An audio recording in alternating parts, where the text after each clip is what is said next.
Bonjour, je m'appelle Cardinal Richelieu, le principal ministre du roi Louis XIII.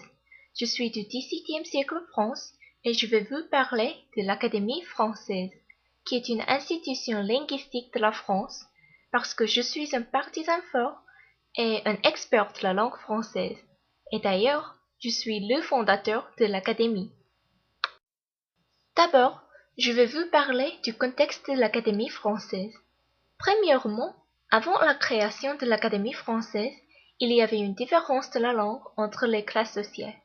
Par exemple, le roi et les nobles prononçaient le mot moi comme mouais, mais le peuple le prononçait moi. Cette différence faisait une difficulté à communiquer entre les peuples. Deuxièmement, il y avait une grande floraison de littérature pendant le XVIIe siècle. Par exemple, les écrivains très connus comme Molière et Jean de La Fontaine écrivaient beaucoup d'œuvres pendant cette période. J'étais très contente de cela, mais je croyais aussi qu'il y avait la marge de progression concernant la qualité des œuvres littéraires.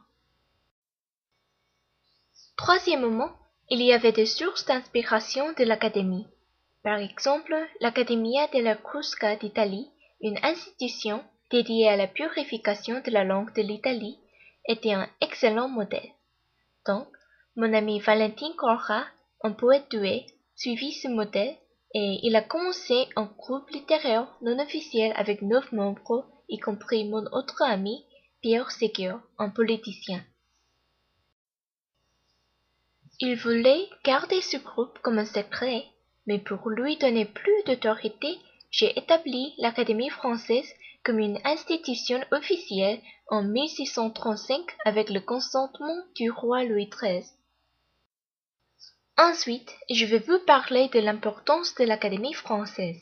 Premièrement, l'Académie unifie et purifie la langue française. Par exemple, l'Académie a fabriqué le dictionnaire de l'Académie française, une manière géniale pour purifier la langue en 1687. Dans le dictionnaire, nous mettions la version des mots utilisés par les savants pour éliminer la langue vulgaire.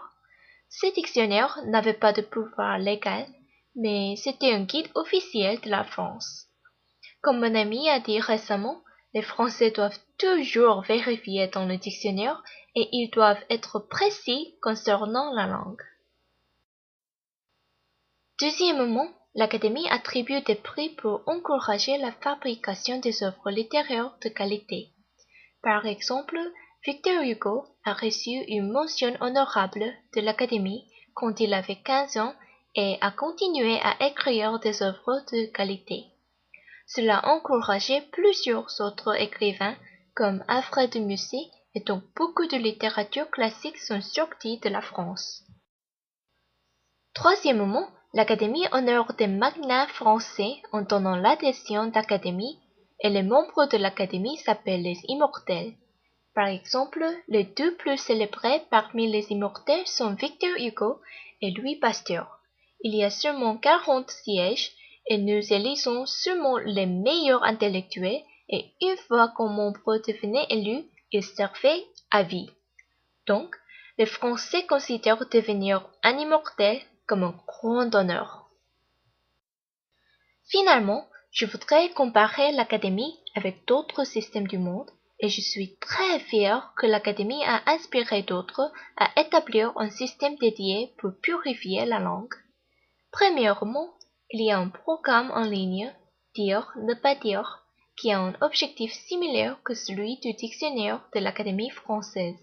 Purifier le français contre l'argot, le verlan, l'anglicisme et plus. Par exemple, ce programme informe le public que le mot cash est un anglicisme et pour être précis, on doit dire comptant, espèce ou liquide.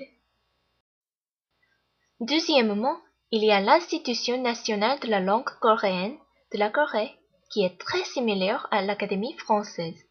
Elle publie des dictionnaires, attribue des prix littéraires et essaie de purifier le coréen.